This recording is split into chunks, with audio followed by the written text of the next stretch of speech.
네, 오늘 말씀은요, 고린도전서 15장 말씀을 보겠는데, 본문이 좀 길어요. 그래서 주보 뒷면에 나와 있죠. 네, 가장 불쌍한 자라는 제목으로 말씀을 나누도록 하겠습니다. 여러분, 고린도전서 15장은 별명이 있어요. 부활장이라는 별명이 있습니다. 그래서 사도 바울이 부활의 내용을 아주 자세하게 한 장을 다 할애하면서 설명한 장이에요. 고린도전서는 예수님 사후에 한 55년경에 쓰여졌다는 설이 가장 유력하고요. 우리가 아는 것처럼 사도 바울이 썼습니다. 2차 전도 여행을 마치고 이제 2차 전도 여행 때 고린도 교회를 세웠는데 3차 전도 여행에서 에베소에서 한 2년간 머물면서 고린도 교회에게 작년이 아니지 지난번 전도 여행 때 세운 고린도 교회에게 여러 가지 문제가 생겼다는 것을 듣고 편지를 쓴 게 바로 고린도 전후서죠. 자, 그래서 고린도 교회에는 여러 가지 문제가 있었어요. 우리가 아는 것처럼 가장 흔한 중요한 게 뭐였죠? 파벌이 생겼어요. 아볼로파, 게바파 막 이러면서 그리스도파 하면서 그 유명한 말 사도 바울이 누구가 파가 됐든 전파되는 것이 그리스도니 나는 이로써 기뻐한다라는 구절이 있는 것과 같이 여러 가지 파벌이 생겼고요.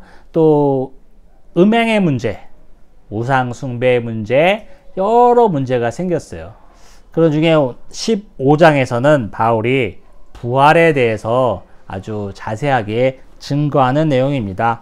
우리 12절부터 19절까지 한번 교독을 해보겠습니다. 제가 먼저 읽겠습니다. 그리스도께서 죽은 자 가운데서 다시 살아나셨다 전파되었거늘 너희 중에서는 어떤 사람들은 어찌하여 죽은 자 가운데서 부활이 없다 하느냐.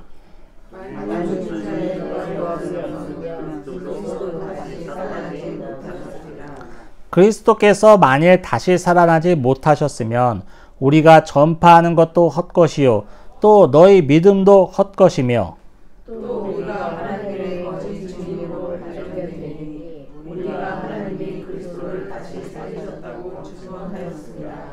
만일 죽은 자가 다시 살아나는 일이 없으면 하나님이 그리스도를 다시 살리지 아니하셨습니다. 만일 죽은 자가 다시 살아나는 일이 없으면 그리스도도 다시 살아나신 일이 없었을 터이요.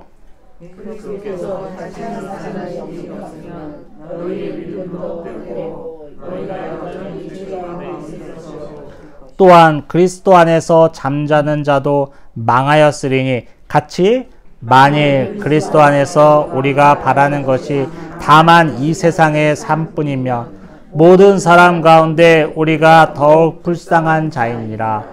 아멘. 네. 여러분, 그때 당시에도 부활이 어떻게 있어? 한 번 죽으면 끝나는 거지. 아니, 이게 죽으면 끝이지. 죽고 난 다음에 천당을 가든 지옥을 가든 무슨 상관이야. 이렇게 말하는 사람이 너무 많았어요. 지금도 세상 사람들은 그렇게 생각하죠. 죽으면 끝인데 죽은 다음에 내가 어딜 가는지 어쩌는지 알 게 뭐냐. 이런 말하는 사람들이 거의 대부분이에요. 그때나 지금이나 부활에 대해서 사후에 영원한 세계에 대해서 내세에 대해서 사람들은 생각하지 않으려고 해요. 없다고 믿으려고 합니다. 고린도 교회에도 그런 일들이 많았어요. 그래서 사도 바울이 얘기를 하는 거예요. 우리 가운데 죽는 자 가운데 살아나는 일이 없으면 그리스도가 어떻게 다시 살아났겠느냐. 아주 중요한 명화였죠. 그래, 맞아요. 13절에 나왔네요. 만일 죽은 자의 부활이 없으면 그리스도도 다시 살아나지 못하셨느니라 했어요. 그 그리스도께서 다시 살아나는 일이 없었더라면 우리가 전파하는 것도 헛것이고 우리가 믿음도 헛것이고 더 나아가서는 우리가 죄사함 받는 일도 없다라는 말을 했잖아요. 제가 부활절 설교 때도 말씀드렸던 것 같은데요. 그리스도의 부활이 바로 우리의 구속함을 이루는 예수 그리스도의 구속사에 정점을 찍는 사건이에요. 부활이 없었으면, 예수 그리스도가 다시 살아난 일이 없었으면 그 예수 그리스도의 구속사가 정점을 찍지 못하고 우리가 죄사함을 받지 못하는 거예요. 아주 엄청난 그 차이가 있는 겁니다. 그래서 우리가 부활을 강조하는 거고, 예수 그리스도가 우리의 부활의 첫 열매가 되셨다는 그걸 믿음으로 말미암아 우리 또한 다 부활할 것을 믿는 부활의 소망을 갖게 되는 거예요. 그러면서 뭐라고 그래요? 또 사도 바울이 얘기하기를, 그러면 우리가 전파하는 것도 헛것이고 우리가 다 거짓 증언자가 된다 이거예요. 말도 안 되는 일이고, 그리스도의 부활이 없다면, 아주 오늘 아주 핵심 구절입니다. 19절 같이 읽겠습니다.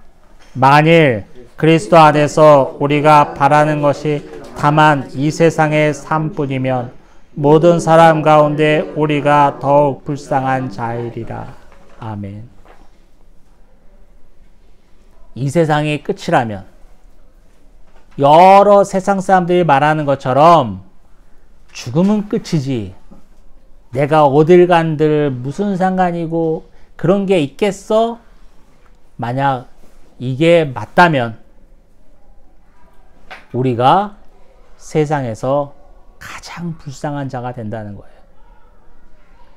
내세의 소망이 없다면 우리가 사후에 영원한 생명, 영원한 복락을 누리는 그 일이 정말 없다면 우리 그리스도인들은 세상에서 가장 불쌍한 자가 되는 겁니다.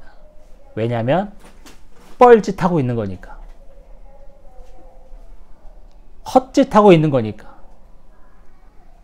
평생을 그리스도를 섬기고 교회를 섬기며 신앙생활 해온 그 의미가 아예 없어지는 거예요. 이 세상이 끝이 아님을 사도 바울은 엄청나게 강조하고 있어요. 그런데 우리 그리스도인들은, 우리 한국교회는 언제부터인가 이 세상에서의 보상을 바라고 있습니다. 이 세상에서의 어떤 상급과 어떤 대가를 바라기 시작했어요. 마치 이 세상이 다 끝인 사람인 것처럼. 내가 예수 그리스도 안에서 죽어서 천국 가는 일이 없는 사람들처럼 이 세상에서의 보상을 바라게 됐어요. 이 세상에서의 어떤 대가를 바라게 됐어요. 오늘 사도 바울이 핵심으로 잡은 이 구절에 상반되는 개념이죠. 우리가 명확하게 알 것은,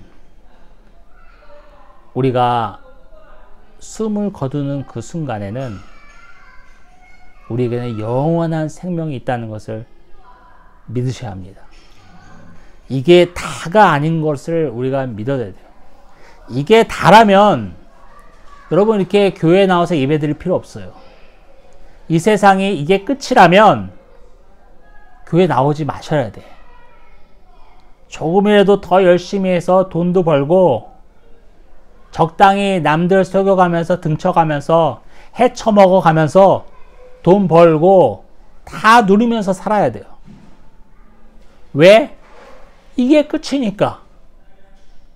벌써 우리 교회 성도님들은 이제 연세가 조금 다 있으신데 반 이상 벌써 살았어.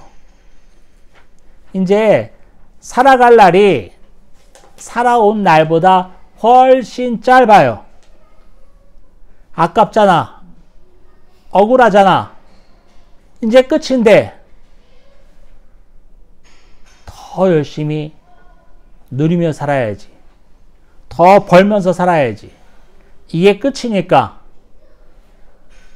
그러나 우리는 그러지 말아야 된다.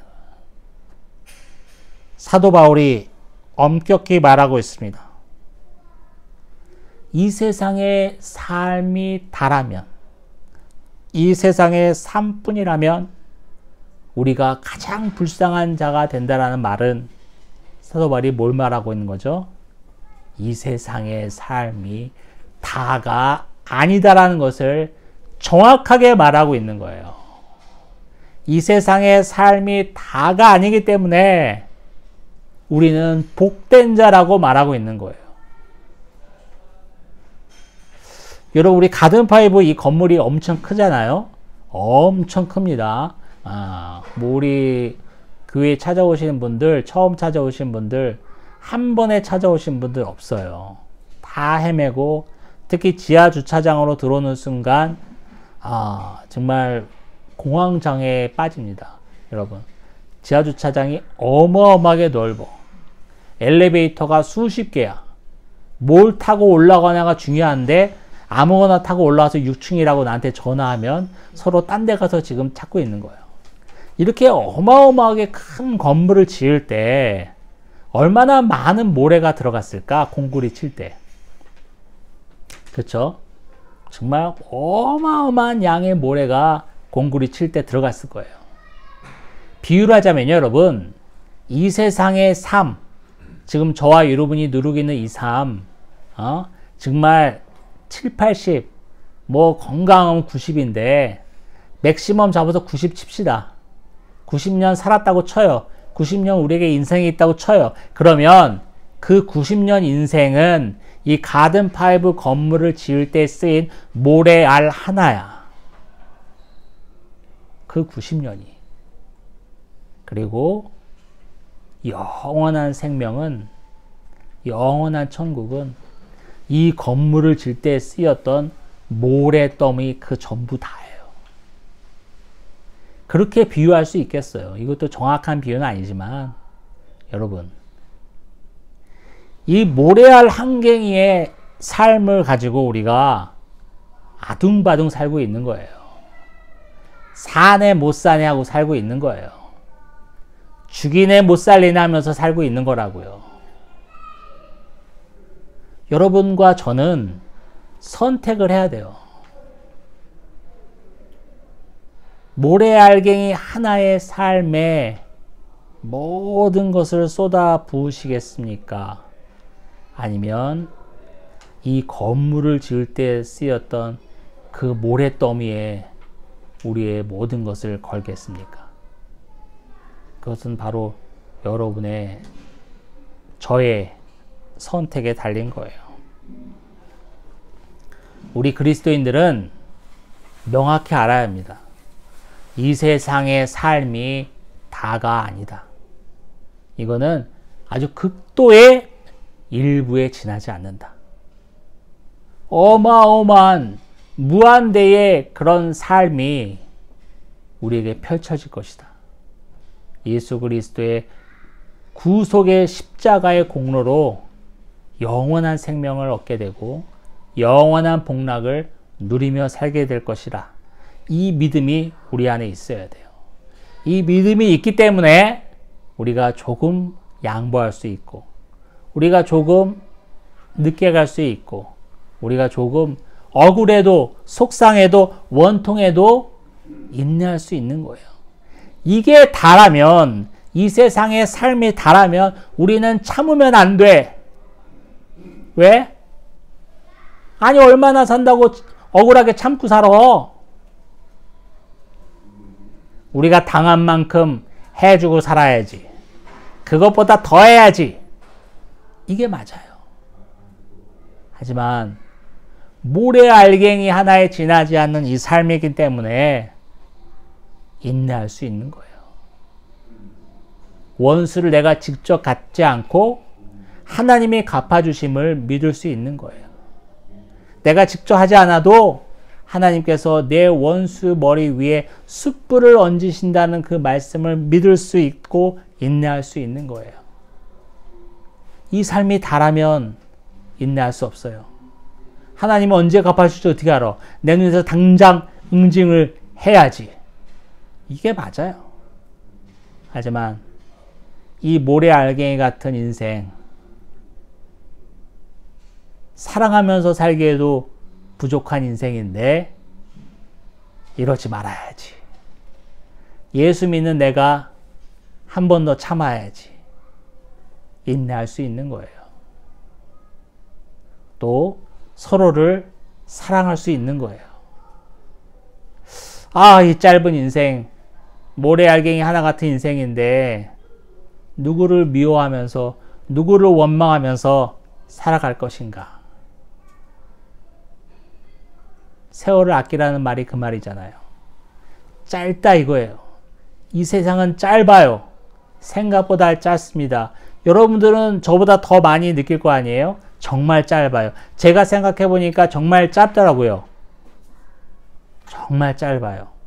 금방금방 지나갔어요. 그렇죠? 이렇게 금방금방 지나가서 우리가 어느 순간 예수 그리스도 앞에 서게 될 것입니다.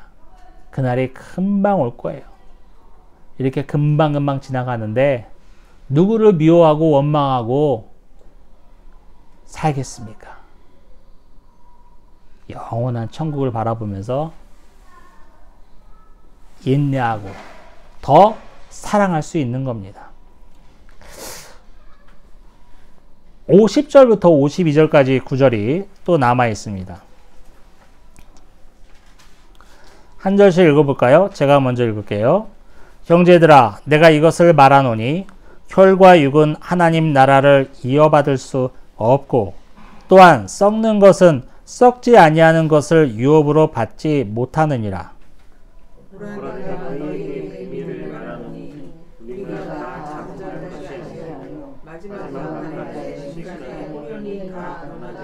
함께요. 나팔 소리가 나매 죽은 자들이 썩지 아니할 것으로 다시 살아나고 우리도 변화되리라. 아멘. 여러분, 하나님 나라는 혈과 육으로는 이어받을 수 없다고 합니다.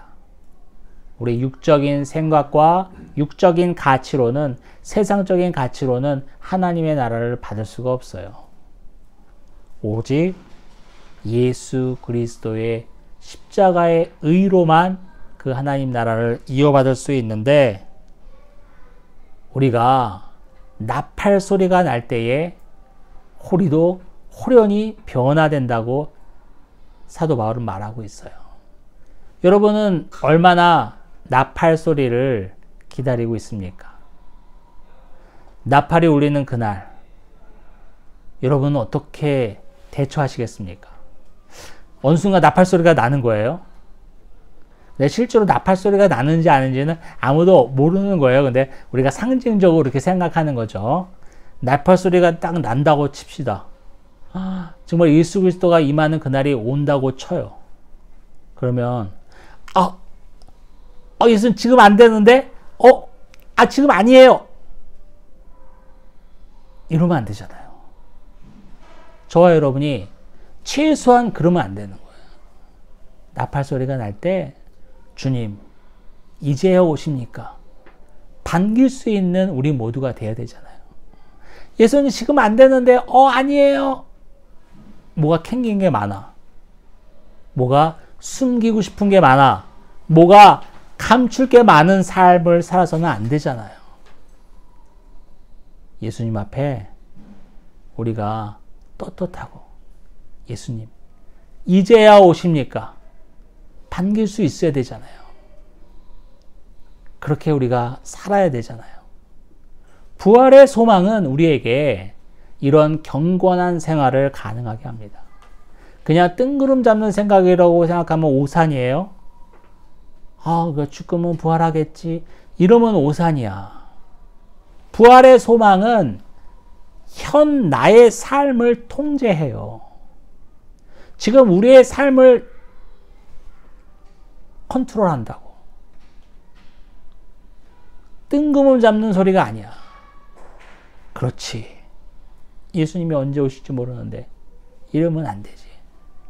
내가 예수님을 반갑게 맞이해야 되는데 지금 안 됩니다. 이러면 안 되지. 우리의 삶을 통제하고도 남아요. 부활의 삶이, 부활의 소망이. 저와 여러분이 예수 그리스도의 부활을 그 소망을 온전히 붙들므로 예수님을 기다리는 신앙이 있기를 원합니다. 예수님을 기다리는 신앙.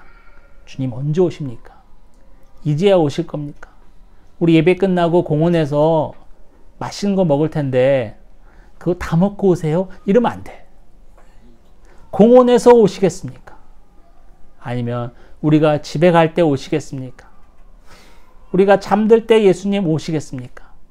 날마다 매 순간마다 예수님을 기다리는 그런 신앙이 있기를 원합니다. 그리스도인으로서 살기가 참 힘들어요. 참을 것도 많고 인내할 것도 많고 손해볼 때도 참 많고 억울할 때도 많고 어디다가 확 하고 싶은데 하지도 못하고 그럴 때가 참 많아요. 그렇지만 우리는 그렇게 살아야 되죠. 왜? 예수 그리스도의 제자로서 구원받은 이로서 그런 삶을 살아야 합니다. 그런 저와 여러분을 위해서 사도 바울이 마지막 구절에서 권면하는 게 있어요. 여러분 58절이 인쇄가 되어 있지 않죠? 되어 있습니까?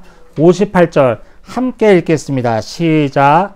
그러므로 내 사랑하는 형제들아 기도하고 흔들리지 말고 항상 주 안에 더욱 힘쓰는 자들이 되라. 이는 너희 수고가 주 안에서 헛되줄 않은 줄 알미라. 아멘. 사도 바울도 잘 알고 있어요. 우리가 그리스도인으로 이 세상 살아가는 것이 그렇게 녹록지 않음을 사도 바울도 잘 알고 있어요. 그래서 고린도 교회에도 많은 분쟁이 일어나고 이단 시비도 있으며 우상 숭배가 다 있었어요. 그러나 사도 바울이 마지막 구절에서 우리에게 권면하는 바가 뭡니까? 견실하여 흔들리지 말고 항상 주의 일에 더욱 힘쓰는 자들이 되라. 더욱 예수 그리스도를 붙들고 더욱 부활의 주님을 붙들고 힘쓰는 자가 되라 이거예요. 너희들이 힘든 줄 다 안다 이거예요. 사도 바울이 알고 예수 그리스도가 알고 우리 하나님이 아신다는 거예요. 마지막 절 어떻게 되어 있습니까? 이는 너희 수고가 주 안에서 헛되지 않은 줄 알미라. 하나님이 다 보고 계신다. 하나님이 다 알고 계신다는 거예요. 너희가 얼마나 억울한지, 너희가 얼마나 힘든지, 너희가 얼마나 고달픈지, 믿음을 갖고 이 세상 살아가는 것이 얼마나 힘든지 하나님이 다 알고 계신다는 거예요. 우리의 수고가, 노력이 헛되지 않습니다. 우리가 얼마나 인내하고 있는지 하나님이 다 알고 계셔요. 이 부활의 소망은 그래서 먼 나라 얘기, 뜬구름 잡는 얘기가 아니에요. 첫 번째, 부활의 소망으로 우리의 현 생활을 컨트롤할 수 있습니다. 부활의 소망으로 우리의 생활을 통제할 수가 있어요. 두 번째, 부활의 소망으로 하나님이 우리를 다 알고 계심을 더욱 믿을 수 있어요. 김 집사, 힘든 거 다 안다. 박 권사, 내가 다 봤다. 하나님이 다 알고 계십니다. 이 부활의 소망으로 우리가 더욱 주의 일에 힘쓰는 자가 되기를 예수님의 이름으로 축원합니다. 아멘.